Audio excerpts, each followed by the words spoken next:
Hey everyone, welcome back to my channel. So I am outside. It's early Tuesday afternoon. Rained like crazy last night for like 5 hours. Ooh, it was bad. Reason I'm outside is because this is a very humbling sort of video. My last video in regards to my garden wind down, I was so upset, so disappointed, really felt like I did a lot of things wrong. Come to find out, yes, I did. I did do a lot of things wrong because of my own stupidity. I did my garden based on Pennsylvania planning. Not intentionally, I don't think. I think it was just habit. And a few days ago, I was out of desperation Googling what can I grow in South Carolina and when can I grow it. And a link came up, clemson.edu. Well, I am so glad I jumped on that link because I found a lot of info. And for whatever reason, though, it would not let me print the document. So I had to screenshot it and print it for myself. But it basically entails like the area you live in, which this is considered coastal. And there's a schedule for coastal spring and coastal fall. So I can still actually start a fall garden. And I can even plant in November garlic. And there are seeds for a vegetable similar to bok choy that I can actually plant when it's cooler out too. So that's a good thing, that all is not lost. I can replant. Two main reasons why my vegetables didn't do good. Well, for starters, the excessive heat. They should be planted in August, not in April. I don't know why I didn't even think about that, but that was a big factor. Second reason, a type of bug that was attacking the leaves and eating them can actually be taken care of with a homemade remedy. It's a bug I'm not familiar with in PA, but down here I was told about it, and there's a simple homemade remedy for that. So those are the two main reasons why my vegetables did not do all that good. Another possible reason, the way I was watering. In theory, if it was going to be really, really hot that day, I could do 2 good soaking waterings, one early in the morning and one later in the afternoon, early evening. I was doing a good one in the morning, but not doing a follow-up in the afternoon or evening. I would just do a light watering. Yeah. And say like on a day like today where it's warm, it's comfortable but not hot, one soaking would have been sufficient for the whole day. So now that I know this, I do have seeds left and I can plant some vegetables. So armed with new info and a determination I'm going to get this right, I'm going to be doing a fall garden. Now, as far as my sunflowers, in the front here, while they look pretty, was not a good location for them. They got too much water. And odds are good that they also got some root rot from the rain coming off the roof. In the back, they didn't get as much sun as they needed. Again, I thought they looked pretty, but they weren't receiving the proper sunlight that they needed. So next spring, I'm going to have a nice little plot reserved just for sunflowers, in among vegetables. And I'm going to actually design it out how I want to do it. But yes, there will be a plot just for sunflowers. So I have all my seeds. I'm good to go.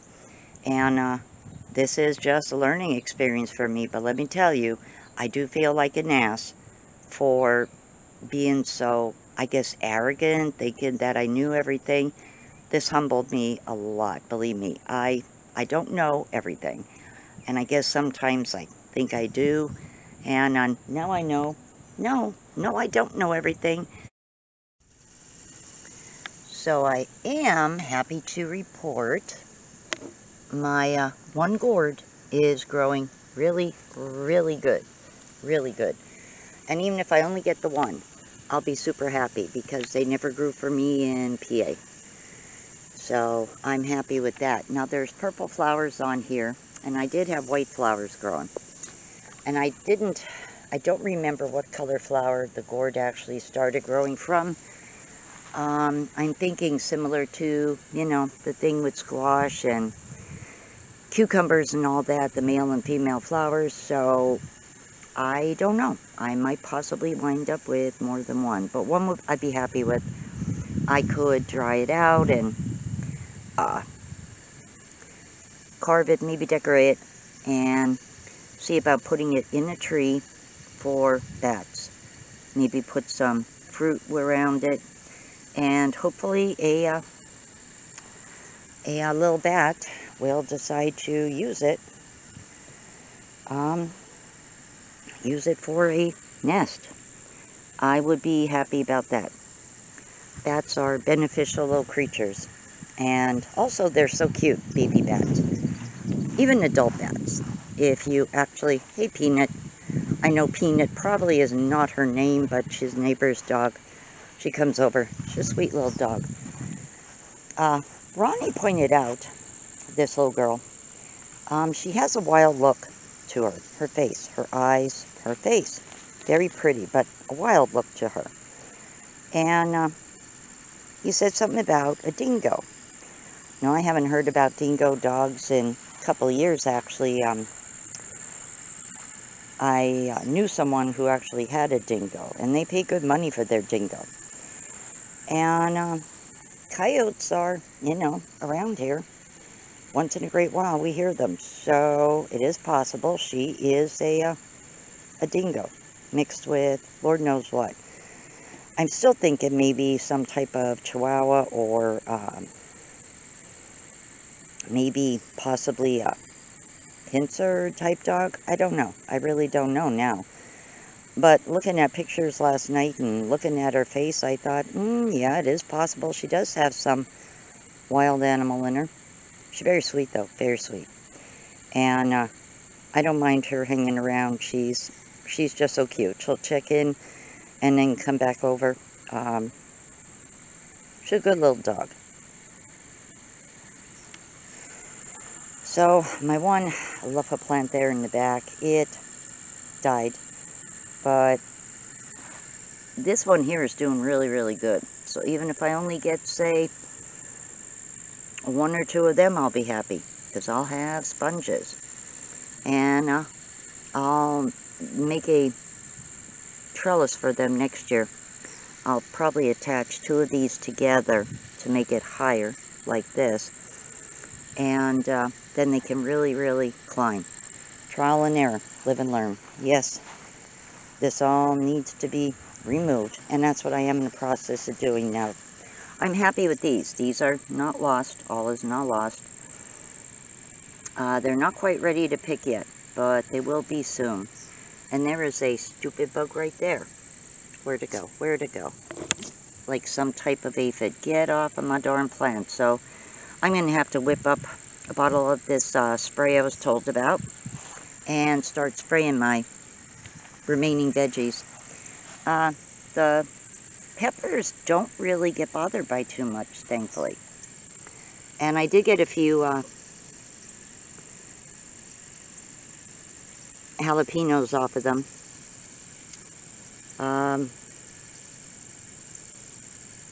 And looks like I have a few more starting to grow over there. So, yeah, all is not lost. I should pick this little one. Yeah, I probably will when I'm done back here. But my main reason for being out here is to get rid of these right here. And what I did, I used my homemade weed killer to get rid of it. And you'll see I have a bit of a border going right now. Well, I did that until I can get some stones for here. I'd like to get some stones or bricks because I'm planning on doing things a little bit different with this garden. But For today, I'm just going to be digging this up. It's so much easier to remove it and smooth the dirt out when it's dead. It's just easier for me to pull. And if I can get all this done before it possibly rains again today, I'll be happy, because I'm about almost half of the way done. I'm not going to disturb my peppers or my snap peas, but I will work around them and allow them to, keep growing, and just get rid of this stuff here so I can make it a bigger plot. I can divide it better once it's this way, and also I have less to worry about with creepy crawlies actually coming in and eating. So as long as I have this spray made and less for them to crawl in, I think my garden will be better. And I'm wearing leggings and sneakers, so the fire ants can't attack my damn legs, because I actually got bit up almost by my crotch wearing shorts. I am so sick of fire ants. One of these days I actually want to try dumping rice down one of their nests and then hosing it down there with water and see if it does actually kill them. I don't know if that does work, but I'm willing to give it a try at this point. I can't stand them. So let me get digging here and get this crap at least removed.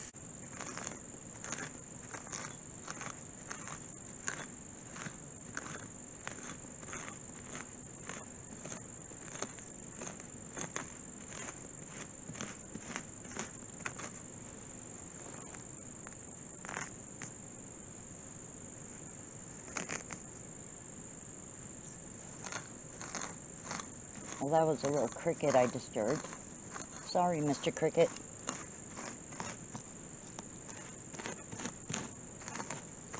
Getting some of this off.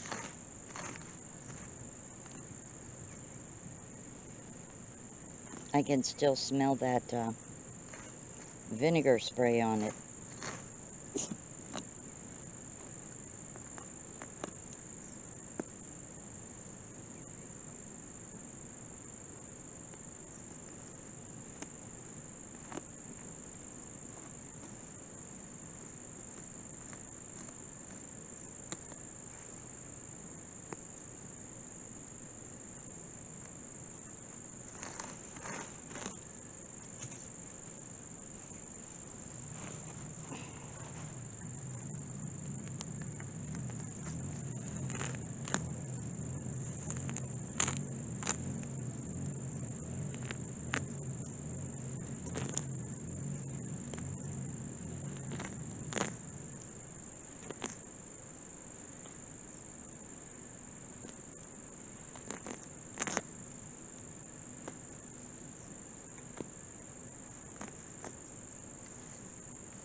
Oh, my Lord.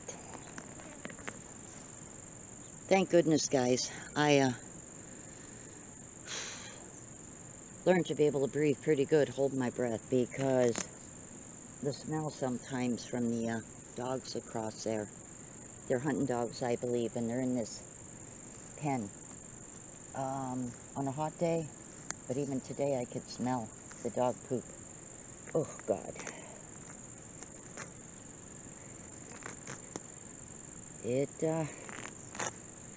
It's challenging, let me tell you. It is very, very challenging. So like I said, thank goodness I can hold my breath for a bit. Because I think anybody else would be ready to throw up right about now. And yes, I'm doing this all by hand with this little hand spade. Because I don't really want to go through the hassle of telling Papa I need a shovel and going to the shed, and then friggin' bringing it up here, because the second I stop using it, he'll think I'm done, and he'll go put it back and lock it up. Very fearful of things being stolen because of people who used to live on the property that were drug addicts. So I understand completely, but it can be a bit of a pain. So I really want to just avoid going that route. For the moment, anyway.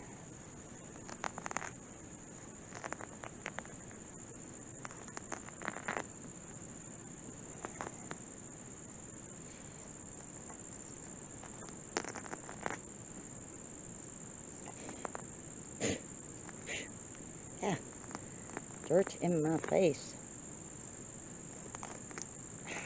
Come on.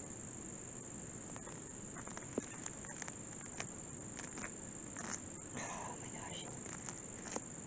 Well, if I don't have some type of muscles after all of this, then there's something seriously wrong with me. Because this is definitely a workout. So anybody that thinks gardening is like a lazy person's hobby or something, yeah, you just don't know. They just don't know.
Now that worm right there, where is it now?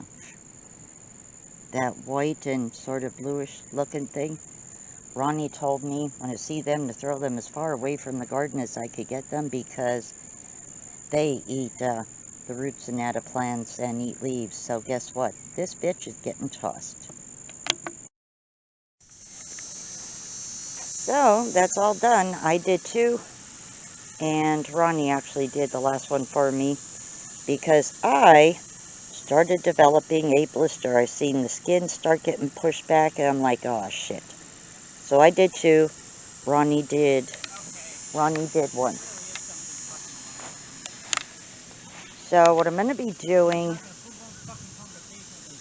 over here, I think I'm going to start possibly, even today in a little bit, putting something down and then watering it. So I'm trying to plant a little bit smarter this time. This little bit of dirt that looks like it was mowed right there, well, we put some basil seeds in. And then right over here, we put some basil in there. And the holes right here, well, that is going to be for broccoli. Thinking that if we have some plants growing around the vegetables that actually help repel pests, that should actually help with the growing process as well. So, yeah, we're going to be putting some broccoli in. Well, Ronnie's actually doing that now. In the holes. Did you get that last one? Yeah, I'm actually going to do 3 to a hole. Okay, that's good.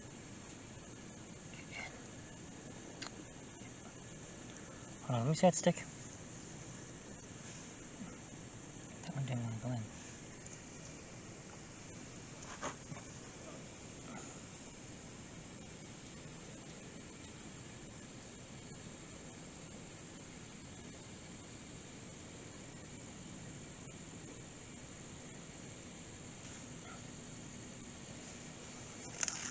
Like 4 more. Oop.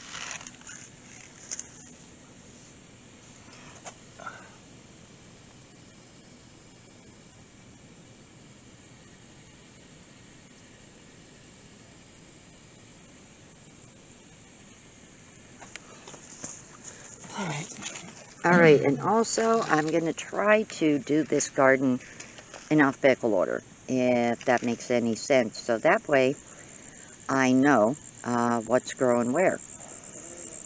Because them little plastic garden markers, they're good for a while, but even with Sharpies, the rain washes off what you have written on. I used hairspray, and that did not even keep the writing actually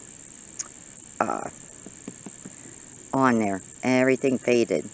Now, once things are growing really good, you could tell what's what, but you know, there are times you honestly can't, and after a while, especially if it's something that takes 2-3 months to grow, you may forget. And so that was a bit of a problem for me.